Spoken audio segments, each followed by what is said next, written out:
Hey everyone, it's Vincent here. Mother 1 certainly is an interesting game, and series as a whole to say the least. This franchise has been blessed with such a hardcore fan base that, despite how niche one could consider it, it has managed to leave an impact on gaming as a whole, inspiring many developers and games over the past 30 years. It is an interesting blend of contemporary settings mixed with some sci-fi elements. Mother 1 has also had an interesting history not only in its development but also with its eventual release in America. Nearly a mere 30 years later after it was made. But not only will we be talking about the history of Mother 1, but we will also be answering the biggest question that I have for the game, being, is it still fun to play in the year 2020? So let's just get into it. Oh, but real quick before we start, this is the first time I have ever played this game, so there is no nostalgia goggles or anything going on here. The development began back in, I actually can't find the exact year with my digging, but I can assume it was most likely anywhere between 1986 and 1988 since the game was released in 1989. The director of the game, Shigesato Itoi, as far as I could tell, was never an actual game developer before working on this game or series as a whole. He was actually a decently famous Japanese copywriter, essayist, and TV personnel. You could kinda consider him a bit of a small celebrity of sorts. One time, while visiting Nintendo for other work-related things, he proposed to Shigeru Miyamoto an RPG that was set in more contemporary times, which was pretty unique for RPGs back then. And really thinking about it, it's still pretty unique even by today's standards, since most games in the genre tend to be pretty, fantasy or steampunk based, Miyamoto initially had his concerns due to Itoi's celebrity status, because other celebrity tie-in games had done very, very poorly on the Famicom. Miyamoto actually rejected him, which caused Itoi to cry on the bus on his way back home. Thankfully, however, Miyamoto gave him a call, they met back up, and Itoi was given a small team and development began. Then, in 1989, the game was released to the public in Japan.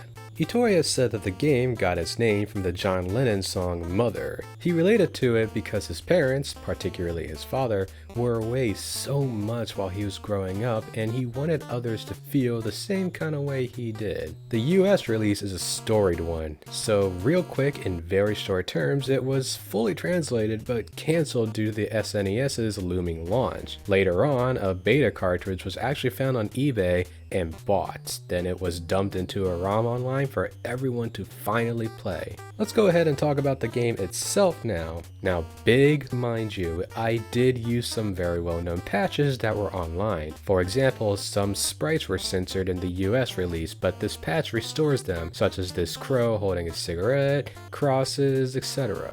Another one I had used made it so that there was much less grinding, and I believe easier enemies as well. I hear the original base game was pretty hard and kind of tedious due to the grinding, so these definitely helped alleviate some of those issues already. Just thought I would mention some of those things before we really got into the game. You play as a boy named Nenten. Well, that's his official name anyways, but you can name him anything you really want that's within the character limit. Same goes for all of your other party members as well. I just happened to go with all the official names being Nenten, Lloyd, Anna, and Teddy. You get your other party members as you play throughout the game, and each one of them has their own strengths. Nenten is the overall best with good physical and PSI powers. Anna has the best PSI, Teddy has the best powers, and Lloyd is the worst one. Seeing as how Mother is a Famicom, or NES as we know it in the States, a JRPG, it's pretty dang basic. Unless I missed something, there really aren't any side quests that you can do, which I guess to some people could be considered a good thing. Nothing to get in the way of the main quest, just one straight shot from the beginning to the end with no filler at all, But I'm still sure that the lack of them will disappoint some at the very least. list. But let's just go ahead and get the bad out of the way now. The controls when you're in the overworld definitely feel a bit stiff, but are very manageable after a little while. A bit of a common issue I had was also, there were many times that it looked like you could get into certain spaces, but every time I tried, it just kept getting stuck, and that was a bit frustrating to me. It happened to me a good couple times throughout the playthrough. Also, storage space was an issue as well. I constantly kept filling up my pockets with stuff, which caused me to miss out on several presents with good items during my playthrough. You can drop certain items out of your pockets at any time, but some are key items that you're just not allowed to drop ever, so my pockets would stay filled up no matter what. Now, there are places you can go to, such as your little sister, who will take your items off your hands and put them into a bigger storage area, but you can only access that when you're talking to her, or this one other specific person, and I just wish that we always had the bigger storage all the time. It just would have made less backtracking and make the pace of the game a bit quicker, you know, because you have to go to one area, your items fill up, you go back to empty them, then get back to that area, and you kind of have to do that on repeat a couple times, and it's just a little like, you know? Now, like I mentioned before, I had the patches which made random encounters happen less and enemies easier, so if you do decide to play this, just be careful because I hear this game is hard and I know not everyone likes that. And much like older NES games, some things are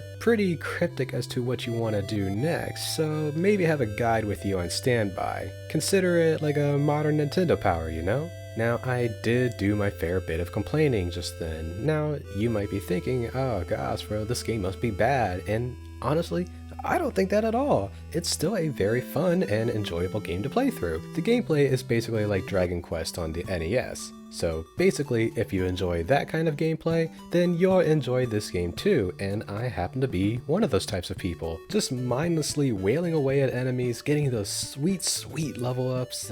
It's just great stuff. The characters are almost always very charming and quirky with funny lines and personalities. The graphics, albeit basic, are colorful, and the sprite work on the enemies in particular is very well done to me. Lots of details on the enemies that had me constantly impressed with what they were able to do on the NES's little 8-bit graphics. Finally, the music all around was very nice to listen to, and I especially just love the title theme. It really relaxes you and gets you into the mood to the kind of game that you're about to play. Now, without spoilers, the final boss is also very unique, and I really enjoyed fighting him despite me actually losing the first time because I didn't know what to do. Alright, this video has already gone on longer than I meant for it to, so is this game worth playing in 2020? And I think it really is. I know I said it before, but to reiterate, I think it is a very enjoyable game even by today's standards. You just gotta lower your RPG expectancies to a more bare-bone experience. Again, the NES and all that. It's also a nice and short game too, taking me only about 12 hours and 20 minutes to finish, so it's a quick playthrough as well.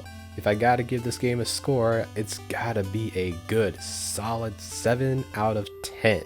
Alright, that's it for me, you guys. Do you have any thoughts on this game or any thoughts on the video as a whole so that way I can improve? Go ahead and comment down below and subscribe to Just Gaming for more gaming news and videos. Thank you all for watching, and bye. Also, real quick, do these characters look like Peanuts characters to you? Ninten looks like Charlie Brown, this girl looks like Marcy, or maybe this girl looks like Pigpen? No?